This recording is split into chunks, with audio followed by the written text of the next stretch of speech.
I still want to learn what is a brain plan? Are we talking food, exercise, and then supplementation? Well, we're talking about a lot of different things. We're talking about a total holistic approach, because you don't want to eliminate anything that's going to support you. So we want to, for example, the next step on the brain plan would be to decrease brain toxicity. Now, this is a fascinating area of conversation. And let's look at it from the point of view of dementia, of Alzheimer's disease, which is what my interest was for me, right, because of my background. In Alzheimer's disease, there's a buildup of plaque in the brain. It's called amyloid beta plaque. It's a protein. And it's that protein that destroys the neurons. And people with Alzheimer's disease have about 1,000 times more plaque than you or I will, because we don't have Alzheimer's, but we'll still have some plaque. So you say to yourself, well, why are they creating more plaque than we are? I mean, if they've got 1,000 times more plaque than I do, what can I do to prevent the body from creating that much plaque?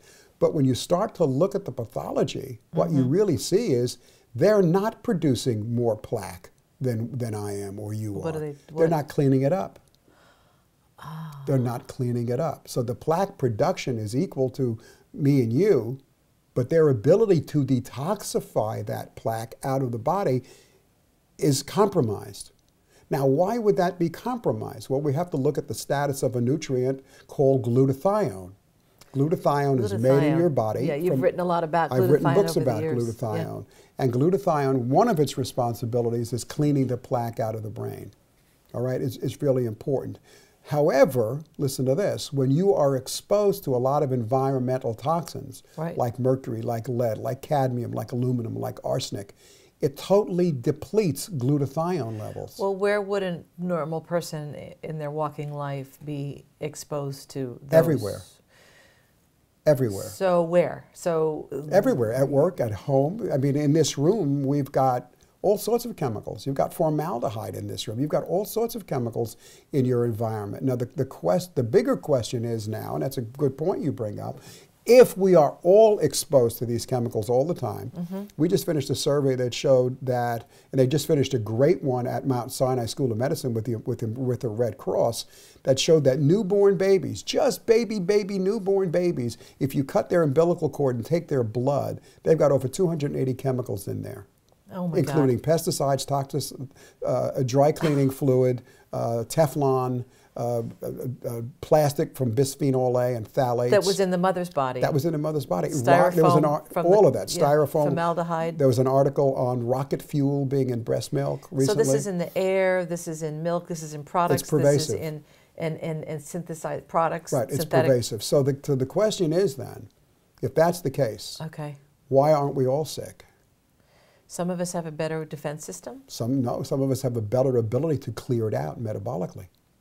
Some people can clear the toxins out. If you don't clear them out, then you're going to deplete glutathione, which is responsible for cleaning things out in you, and the whole mechanism falls apart, which is exactly what happens in Alzheimer's disease. Just know that your body creates glutathione from 3 different amino acids, and it's involved in a lot of different things. It's involved in detoxification, it's involved in immunity, building immune system, it's involved as an antioxidant that puts out the inflammation. So it's involved in a lot of different things. By the morning, we are pretty depleted in glutathione because the major time we detoxify is overnight. Right. We detoxify all the time, but overnight it's really powerful. You've heard of melatonin, right? Oh yeah. Well, melatonin, when it's released by your brain, by the pituitary gland, encourages the synthesis of glutathione.